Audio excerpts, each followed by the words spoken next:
Oi pessoal, tudo bem com vocês? Bom, sejam bem-vindos, sejam bem-vindas a mais um vídeo aqui do meu canal. E hoje, conforme prometido, eu vou trazer para vocês a resenha de Contos Inacabados de Tolkien, porém não a resenha do livro todo. Eu tô com um pigarro chato já faz uns dias. Então hoje a gente vai gravar a resenha da primeira parte de Contos Inacabados. A primeira parte se refere à Primeira Era e ela é composta pelo capítulo de Tuor e sua chegada a Gondolin e pelo conto dos filhos de Húrin, o Narn e Hin-Húrin. É isso mesmo. Me desculpem o meu pigarro hoje. E obviamente vou falar da introdução também. Quem já assiste meus vídeos sabe que eu gosto de ler prefácio no fim do livro, quando eu termino o livro. Porém, introdução é diferente. Introdução eu leio antes de ler o livro, certo? E também a nota sobre a edição só tem uma página explicando questão de formatação, pra gente saber quando que é o Christopher Tolkien que tá falando e quando que é o Tolkien. Enfim, essa edição aqui tem... Eu não sei se eu falo sobre a questão do papel dessa edição aqui. Não vou falar não, vou falar sobre isso não. Gente, olha o que aconteceu com o meu livro, tá dando pra ver? Ele tá todo sujo aqui. Uma árvore caiu em cima dele. Só que não foi qualquer árvore, foi uma árvore de 15 metros de altura e 1 metro de largura. Sim, poderia ter morrido. Enfim, aí o livro amassou todo. Aliás, nem tanto, mas ele ficou todo sujo de terra aqui. Assim, nem tanto, né? Nem tanto.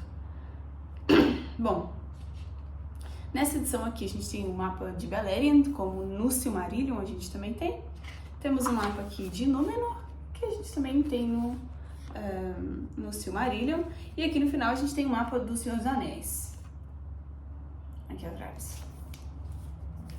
Então, a gente vai passar por praticamente tudo, né?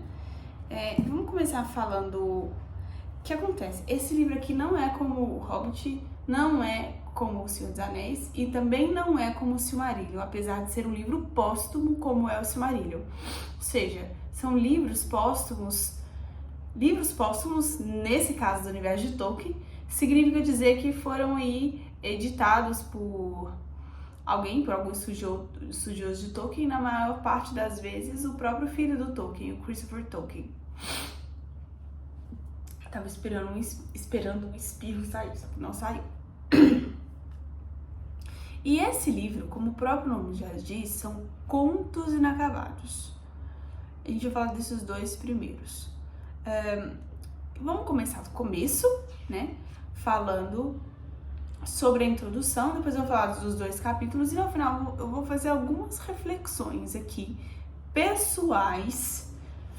Fica à vontade nos comentários para falar se eu tô certa, se eu tô errada, mas são reflexões pessoais, tá? Que eu vou fazer nessa parte do final.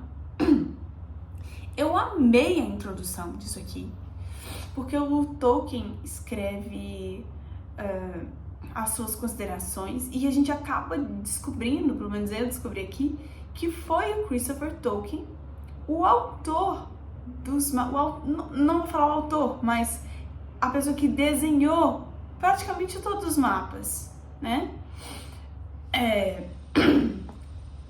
Acho que foram todos, tirando aquele do Hobbit, que tem as runas para serem lidas sob a lua. Fora isso, esse mapa aqui, todos os que eu mostrei aqui já no início, foi o Christopher que fez. E eu sabia que ele tinha se dedicado ao trabalho do pai, pelo que eu vi no Silmarillion. Só que aqui fica ainda mais evidente o trabalho que ele fez. E o trabalho que ele fez é ainda maior do que eu pensei que era. Porque aqui, pela primeira vez, eu tô de fato ouvindo a voz dele. Eu tive o primeiro contato com Christopher Tolkien no prefácio do livro do Hobbit, que eu li ao final. Eu terminei o livro do Hobbit e li o prefácio. E foi a primeira voz que eu ouvi do Christopher Tolkien. Mas agora eu ouço a voz dele mais aqui. E ficou muito perceptível a grandiosidade do trabalho dele, o carinho com os manuscritos do pai, a atenção que ele tem a todos os detalhes, aos detalhes de mapas, de botânica. Ele sabe muito. E o fato dele ter desenhado os mapas, acho que trouxe para ele um conhecimento muito grande sobre rotas, e existem muitas notas dele relativas a isso. Então dá pra ver que ele sabe muito sobre isso. Então vamos lá, vamos continuar. Eu peguei uma infecção respiratória no final do ano passado, que foi a pior que eu já tive na minha vida. Tô com os resquícios dela até hoje. E são lindas os pedacinhos de carta que o Christopher coloca aqui na introdução, notando. O Tolkien diz que muitos estudiosos de diferentes áreas do conhecimento querem saber mais da obra dele. Botânicos querem saber mais sobre as plantas, arquitetos sobre as construções, historiadores sobre a ordem política. A obra do Tolkien é tão grande que realmente chama a atenção de todo o público em geral, de todas as áreas, né? E aqui na introdução, o Christopher Tolkien dá um panorama geral de como que vai ser todo o livro, sobre a ordem cronológica dos escritos do pai, enfim. A introdução ela não é muito longa, não é muito grande, não. A gente vai começar, então, com a primeira parte, a primeira era. A resenha de hoje vai tratar só dessa primeira era, conforme eu já falei pra vocês. E o primeiro capítulo é esse, de Tuor e a sua chegada a Gondolin. A gente já viu uma parte dessa história no Silmarillion, só que uma parte resumida. Aqui, a gente tem a gente lê essa história, porém ela está inacabada, como o próprio título já diz, porque ela acaba na chegada de Tuor a Gondolin. Acaba lá. Quem assiste o meu vídeo do Quenta Silmarillion e meus vídeos do Silmarillion, sabem que uma coisa da qual eu senti muita falta foram as descrições do ambiente que o Tolkien trouxe no Senhor dos Anéis, por exemplo. E eu fiquei muito feliz quando eu li esse capítulo de Tuor e sua chegada a Gondolin, porque a descrição das praias, da sala onde estava a armadura de Turgon, da praia onde o Voronoi chega, são lindas. E era absolutamente tudo o que eu queria. E está aqui. E é por essa razão que no quesito narrativa, talvez esse livro seja um livro mais fácil que o Silmarillion. Porém, ele é um livro que o Christopher Tolkien faz muitas intervenções que talvez não sejam tão interessantes para todos os leitores, mas para aqueles que querem de fato se aprofundar no texto, saber quais foram as versões anteriores, as diferentes versões da mesma história, enfim. E eu pude entender aqui com esse texto maior, de fato, a grandiosidade dessa história de Tuor e a sua chegada a Gondolin. E o Tuor tão nobre, né? E a gente consegue fazer um paralelo com o Túrin, da próxima história, que é o meu personagem favorito do Legendário. A gente consegue fazer esse paralelo porque eles são pessoas da mesma família. Se eu não estou enganada, eles são primos. Eu teria que conferir na árvore genealógica, mas eu acho que é isso. Tem até um momento da história que eles se encontram, que é tipo um easter egg, é muito legal, porque é dito que estava correndo um homem com uma espada negra, assim.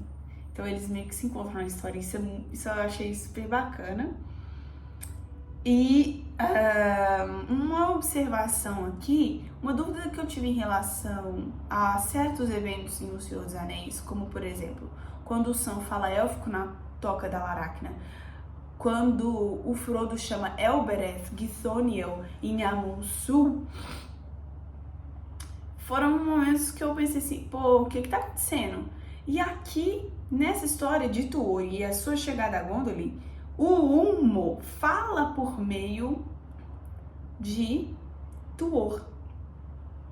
E eu pensei que poderia ser o mesmo fenômeno. Ontem participei de uma live no Tolkien Talk e as duas pessoas que participaram da live, o César e a Márcia, A Inês também estava na live, só que nesse momento ela não estava. Eles concordaram comigo. Então, realmente, parece que os Valar têm o poder de falar por meio de outros seres, certo? E eu cheguei à conclusão também, né, dessa história, de que o Ulmo é o grande salvador do Zelda. E também do Zédain, de certa forma. Enfim, de todos os povos de Beleriand, né? Eu adorei as falas do Ulmo aqui, os diálogos do Ulmo aqui. E realmente, tudo que eu queria eram histórias mais aprofundadas do que elas estão no Silmarillion, com mais detalhes. E aqui eu pude ver isso, apesar de que é uma história inacabada, porque só tem até a chegada de Tuor a Gondolin. Os 7 portões, que se não me falha a memória, eles não estão descritos em O Silmarillion, eles estão descritos aqui, é muito legal, são portões muito bonitos, tem uma descrição muito bonita desses portões, e eu acho que o que eu mais gostei aqui foi o comportamento muito élfico do Tuor, porque ele foi criado com elfos, e ele se encanta pelo mar como se fosse um elfo, dentro daquela perspectiva que a gente viu no Senhor dos Anéis. E ele se enamora, de fato, do mar, que nós sabemos em O Silmarillion, que é o local onde mais ecoa a música dos Ainur do que em qualquer outra matéria existente em Arda. Isso é lindo demais. Então, amei essa história. É uma história tranquila porque, apesar de ela ser interrompida, ela é interrompida só ao final, que não é o caso dos filhos de Húrin, que eu vou falar daqui a pouco. E ao final de cada capítulo, inclusive deste, o Christopher tem algumas notas. E ele coloca algumas teses e opiniões pessoais dele, que são geniais. Geniais. E vale muito a pena ler as notas ao final de cada capítulo. Muito a pena mesmo. Inclusive, em uma das notas aqui, fala que nessa versão da história, Lamoth, que é o lugar onde Morgoth deu o grito quando estava junto com a Ungoliant, no momento em que ela queria comer as 3 Silmarils. É dito em Silmarillion que naquele local, quando se grita ou quando se faz barulho, dá para ouvir o grito do Morgoth. E aqui, na nota do Christopher Tolkien, fala que nessa versão não era isso, era que era apenas um lugar onde a geografia era propícia à produção de eco. Chato, né? Só que, como eu já falei no meu vídeo do Silmarillion, o tom distante e solene que ele tem, quem quiser entender isso melhor, assiste ao meu vídeo do Conhecendo Silmarillion. O tom distante e solene que ele tem nos dá a impressão de que são mitos dentro desse universo da história da Terra-média, de lendas. Ele nos dá essa impressão. Então, eu vou tentar fazer esse comentário mais pro final. E o fato de parecer que são lendas dentro desse universo deixa o tom ainda mais épico das narrativas em O Silmarillion. E eu acho que essa discussão, às vezes, do que é canônico e o que não é, como o Christopher coloca aqui, nessa versão era assim. Eu acho que muitas vezes as pessoas, como que eu posso dizer? O pensamento daquilo que é canônico, daquilo que não é, essa procura pelo que é canônico e pelo que não é uma coisa overrated, tá? Isso é muito overrated e muitas vezes inócuo, na minha opinião, justamente por essa razão. Lendas, histórias, muitas vezes têm versões diferentes da mesma história, que são coisas de um passado muito distante. Não é como em O Senhor dos Anéis, que o próprio Frodo, que participou ali das histórias, escreveu. Não, quem escreveu o Silmarillion não foram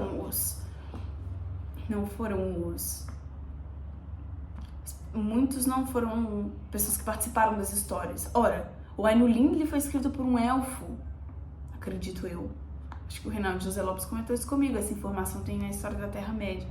Então, vai acontecer isso mesmo, existem versões diferentes da mesma história, porque são mitos. Eu acho que a gente não tem que ficar overthinking sobre essa questão de canônico, mas essa é a minha opinião. do que é canônico e do que não é. Os dois pensamentos, as duas histórias podem ter sido contadas dentro do universo da Terra-média e as pessoas sabem as duas versões da mesma história. Ou um povo sabe uma, outro povo sabe a outra. Eu acho muito mais legal pensar dessa forma. Enfim, amei essa história. O 1 é maravilhoso. Nossa, é muito bacana mesmo. Adorei as ilustrações. Bom, eu vou falar aqui agora do Narn-in-Huri. Eu amo essa história dos contos dos filhos de Húrin. O Túrin é o meu personagem favorito. Ele é um personagem mais complexo ainda que o Fëanor. E uma coisa que eu reparei aqui, apesar de a gente já conhecer essa história do Silmarillion, é que ele aprofunda muito no psicológico dos personagens. Eu acho que o Tolkien incorporou um espírito meio Machado de Assis nessa história de Túrin Turambar, porque ele é um personagem tão complexo como o Bras Cubas é, por exemplo. Ele é meio filho da puta, digamos assim. Desculpa por falar a palavra, mas foi a melhor palavra que eu consegui encontrar aqui. Fiquei muito feliz, porque a história aqui, Os Contos Inacabados, ela está expandida em relação a que se encontra no Silmarillion. Então a gente sabe mais detalhes sobre a infância de Túrin. Tem uns diálogos geniais aqui com o caseiro que morava na casa de Morwen, a senhora de Dor Lórmin, Labadal. Tem uma cena muito legal que o Labadal reconhece o Túrin, inclusive. Esse conto, ele tá repleto de cenas assim... Tipo, não acredito que isso está acontecendo. E um diálogo sobre escravidão. Acho que talvez seja por isso que eu lembrei do Bras Cubas um pouco. Um diálogo sobre escravidão. Enfim, ele é um personagem muito complexo e eu sou muito feliz pelo Tolkien ter trazido, assim, a história do Túrin desde a infância dele até a morte dele, de uma forma mais aprofundada. E as ironias, os sarcasmos que estão presentes aqui nesse capítulo torna uma história, acho que ainda mais parecida com a do Machado de Assis. E eu achei isso é muito legal. Isso é muito genial. É realmente uma história para adultos, assim, sabe? Até porque é uma história muito pesada. E vamos lá, ela também é um conto inacabado. Por quê? Não é porque ela não tem fim, ela tem fim, só que ela tem um buraco, e o buraco dela está no meio. E esse buraco, ele é preenchido com algumas páginas de O Silmarillion. Você pode retornar e olhar. Então você olha o número da página aqui, pega a versão capa Tolkien do Silmarillion, você pode ler lá. Inclusive, antes de ler esse capítulo, eu recomendo uma segunda leitura aí do capítulo de Túrin Turambar de O Silmarillion, para melhor compreensão. Enfim, é aquela tragédia que a gente já conheceu do Silmarillion. E, como eu falei, tem diálogos, e os diálogos, gente, desse capítulo são impressionantes. Assim, um dos proscritos tem um diálogo com a irmã do Túrin, que a gente sabe que é a irmã dele, e ele ainda não sabe, né? Pra quem não sabe, essa é uma história que tem incesto. E tem pessoa empalada, é uma tragédia, assim, bem grotesca no sentido Primeira Guerra Mundial, né, talvez. Que ela é bem forte, viu, gente, essa história, bem forte mesmo. E os diálogos são, de fato, muito espetaculares, muito espetaculares. As descrições aqui do Elmo, assim, é um capítulo que não vai descrever muito o ambiente, talvez porque ele não seja tão importante aqui nessa história como é na de Tuor. Gente, o sol batendo na praia quando o Tuor tá falando, eu consigo sentir quase. É maravilhoso. A gente vai rever alguns personagens do Silmarillion, conhecer outros, enfim, ele vai expandir. Só que ele tem um buraco no meio, e esse buraco principalmente quando o Túrin estava em Nargothrond. E a joia desse capítulo aqui, além das notas que também tem no capítulo de Tuor e a sua chegada a Gondolin, além das notas, que que fazem referências aí com o Silmarillion, com o Senhor dos Anéis. A gente tem os apêndices, esse capítulo aqui ele tem apêndices. E esses apêndices são constituídos, em sua maioria, de trechos, de pedaços de texto que eu acho que se encontram na História da Terra-média também, mas eles estão aqui que seriam versões diferentes também da mesma história, mas ao mesmo tempo expansões, não são grandes diferenças. E bem, como eu ia dizendo, os apêndices do Narn em Húrin trazem pedaços de texto referentes a trechos do Narn, que seriam versões diferentes, mas as sutilezas das diferenças, elas são tão pequenas que a gente até precisa da voz do Christopher para entender essas diferenças. Mas o legal não são as diferenças. O legal são os diálogos que complementam a história, que se encaixam dentro da história principal, que é apresentada pra gente, que segundo o César, seria a versão final, mais recente, digamos assim, do Narn. E essa pra mim foi a parte mais legal, foram esses pedaços de texto, de diálogos que complementam, porque como eu disse, os diálogos são o suprassumo aqui do Narn em Húrin. E é isso, é uma pegada diferente, é o Christopher comentando as teses dele, com as notas dele. Ele fala principalmente sobre rotas, sobre o motivo de decisão de alguns personagens, sobre a mudança de pensamento do pai em relação a textos mais antigos, textos mais recentes. Isso é muito legal. Mas o que eu mais gostei mesmo são os pedaços de trechos que ele colocou nos apêndices que complementam a história principal. Amei isso, amei mesmo. Gente, o vídeo de hoje foi esse. Eu espero que vocês tenham gostado. Foi um vídeo talvez mais curto aí que eu fiz. Mas o Narn em Húrin, né? O Conto dos Filhos de Húrin, eu acho que ele é a maior história aqui. Então hoje eu li 40% do livro, né? Foi rápido. Agora eu tô lendo, já comecei a ler uma descrição da Ilha de Númenor. É um capítulo curtinho. Tá sendo muito legal esse capítulo, viu? Tá sendo muito legal. Tem várias referências aí cristãs. E, aliás, esse negócio do Ulmo, dos Valar, né? Digamos assim, falar por meio dos personagens, eu acho que é uma coisa bem cristã, judaico-cristã, assim, né? Na Bíblia fala várias vezes que Deus colocou as palavras na boca de Jeremias, de Moisés. Inclusive, Moisés é o retirado da água, né? O nome significa isso. Eu lembrei muito da história de Moisés quando eu li a história de Tuor aqui. Lembrei muito. E tô lembrando muito também da história de Moisés e da história de Êxodo, lendo aqui o Akalabeth, principalmente sobre o templo de adoração. Vou falar sobre isso no próximo vídeo, porque senão eu vou me adiantar. Então, até a próxima resenha, pessoal. Muito obrigada por terem assistido. Eu espero que vocês tenham gostado e até a próxima. Um beijo.